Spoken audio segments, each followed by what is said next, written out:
Honourable Parliamentary Secretary for Multiculturalism. Thank you very much, Mr. Chair. I'll be splitting my time with the member for Kitchener Centre. Mr. Chair, I'm proud to rise in the House this evening to speak in support of Operation UNIFIER, announced last week by the Minister of National Defence and the Minister of Foreign Affairs.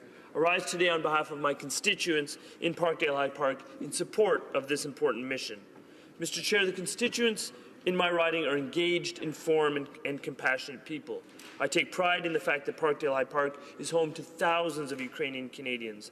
My constituents understand that Russia's illegal annexation of Crimea and military offensive in the Donbass in eastern Ukraine is unacceptable. We as a government understand this as well, Mr. Chair, and that's why the Canadian government is taking action.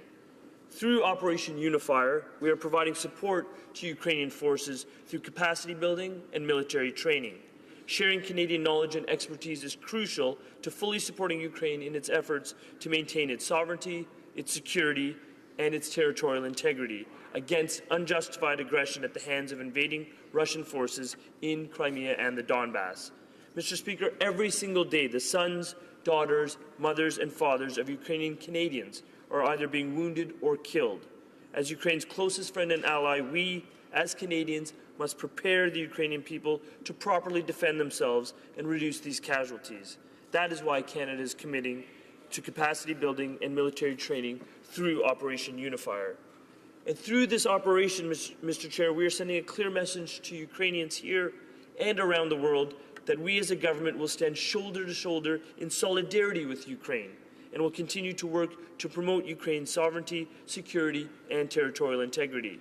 And that's a message, Mr. Chair, that is not only for the Ukrainian diaspora in my riding of Parkdale High Park or around the rest of Canada, it is also a clear message of deterrence to Russia, whose actions have destabilized the region and continue to pose a security threat to our allies in Europe. Make no mistake, Mr. Chair, Russian aggression presents an existential threat to Ukraine. Operation UNIFIER complements other Canadian efforts already underway to combat Russian expansionism. Mr. Speaker, this past July in 2016 at the Warsaw Summit, NATO members, including Canada, agreed to deploy military forces to the Baltic states and Poland beginning in January of this year, 2017, under an operation called Reassurance. These efforts are meant to deter further Russian aggression, like what we have seen in Crimea and the Donbass. Together with our allies, we have stood up and demonstrated leadership in the fight against Russian aggression. The UK has deployed in Estonia, Germany in Lithuania, the United States in Poland, while our Canadian brave men and women in uniform are deploying in Latvia. The nature and magnitude of this concerted NATO response has sent a clear signal to Moscow. We are not simply using rhetoric to counter Russian aggression, we are coupling our words with concrete actions. Mr. Chair, our support of Ukraine is interwoven with the rich Ukrainian heritage in this country. In my role as Parliamentary Secretary for Multiculturalism, I'm keenly aware of the rich contributions Ukrainians have made to Canada's history and its development. The first members of the Ukrainian diaspora to settle in Ontario and Western Canada came to this country 126 years ago, Mr. Chair, and in that period, Ukrainian traditions have become Canadian traditions, like wearing a vishvanka in the Bloor West Village Ukrainian Festival in my riding, Mr. Speaker. I was also honoured to have the ability to congratulate the Ukrainian-Canadian Congress on the launch of its Canada 150 program, Youth Engaging Youth, funded by our government. This project will celebrate that diversity and promote that shared heritage through youth engagement between, among others, Mr. Chair, Ukrainian-Canadian youth and young people who are Indigenous. Our government has also tabled legislation in support of Canada-Ukraine free trade, an agreement that was signed by both nations in Kiev on July 11, 2016. I spoke out in strong agreement about this, in strong support of this agreement in this House because its benefits to our economies are clear. When that trade agreement comes into effect, it will eliminate the duties and tariffs on both sides of the economic ledger. Mr. Speaker, Canada has always been a close ally and friend to Ukraine. We were the first Western nation to recognize Ukraine's independence on December 2, 1991. We will continue to stand with Ukraine as a strong global partner, especially at this critical time when Ukraine needs the support of its allies to combat Russia's illegal annexation of Crimea and continued aggression in the Donbass. Canada's Operation UNIFIER will provide that much-needed support. To Ukrainian Canadians, I say, Дуже дякую for your contributions to our country. Slava Ukraini. Героям слава. Questions and comments. The Honourable Member for Sherwood Park, Fort Saskatchewan. Well, thank you, Mr. Speaker. And I've asked this question to a number of members, and I'm going to ask it again because I think it's important. And I don't think we've gotten a clear answer on it.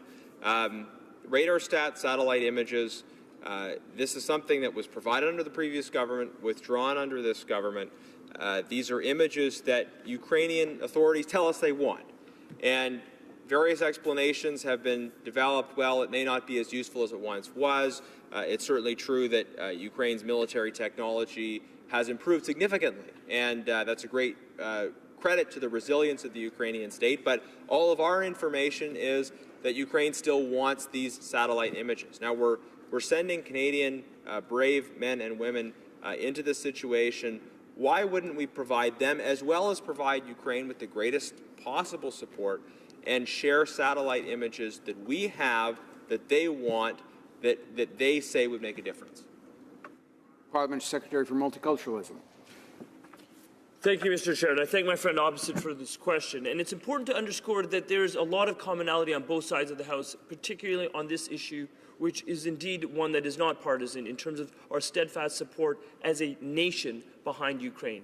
In respect to the satellite imagery, yes, we've heard a lot about that this evening during the context of tonight's debate. And what I will reiterate is that it is important when Canada stands behind Ukraine to stand behind it in a contemporaneous manner, in a manner that assists Ukraine with its present needs. We've heard again and again that the satellite imagery that is referenced by my friend opposite is satellite imagery that was once useful to Ukraine.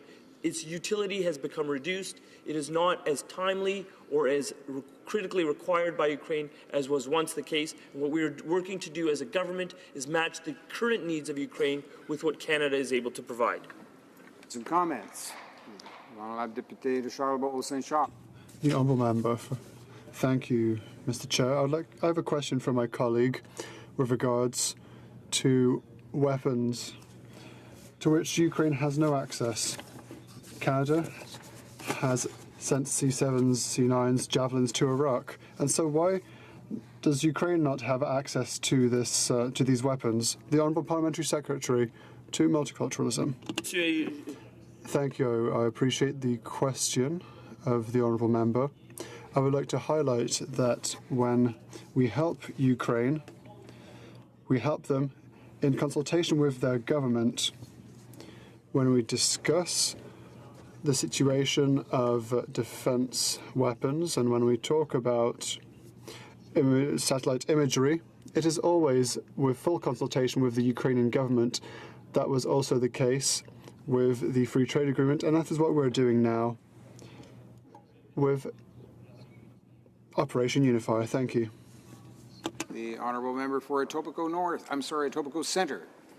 Thank you, Chair. It was referenced earlier that we should be helping Ukraine to achieve the goals that they have set. One of their most ambitious goals is to be NATO compliant by 2020. And yes, we are continuing with Project UNIFIER, and we are continuing with other projects that began when Russia's war of aggression against Ukraine began in 2014. When we were in the opposition, we supported the government.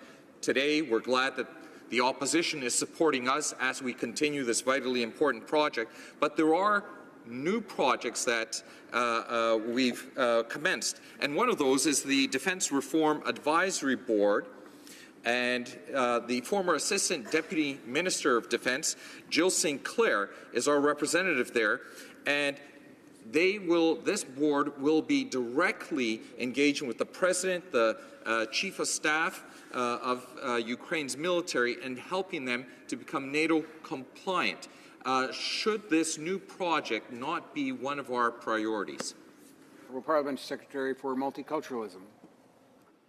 I'd like to thank my colleague for his question and for his outstanding advocacy on behalf of Ukraine in this chamber, which is well known to many of us, and his leadership on the Canada-Ukraine Parliamentary Friendship Group. I think the appointment of Ms. Sinclair is an important one. It's important to have a Canadian representative at that entity. It's important to shore up not only Canada's NATO involvements, but also the incorporation of Ukraine in as much as possible into the NATO fold, and I think that is an important development. And I would underscore that Canada has worked on many fronts in respect of advancing the cause of Ukraine, whether it's whether it's the free trade agreement with Ukraine, whether it's support through Canada 150 funding, whether it's recent conversations I, in my capacity as a Parliamentary Secretary for Heritage, have had with the Minister of Culture for Ukraine on the potential of developing a Canada-Ukraine film co-production agreement. The support of Canada is long-standing, it is steadfast, and it is multifaceted, and the important development with Ms. Sinclair is an aspect of that as well. Merci.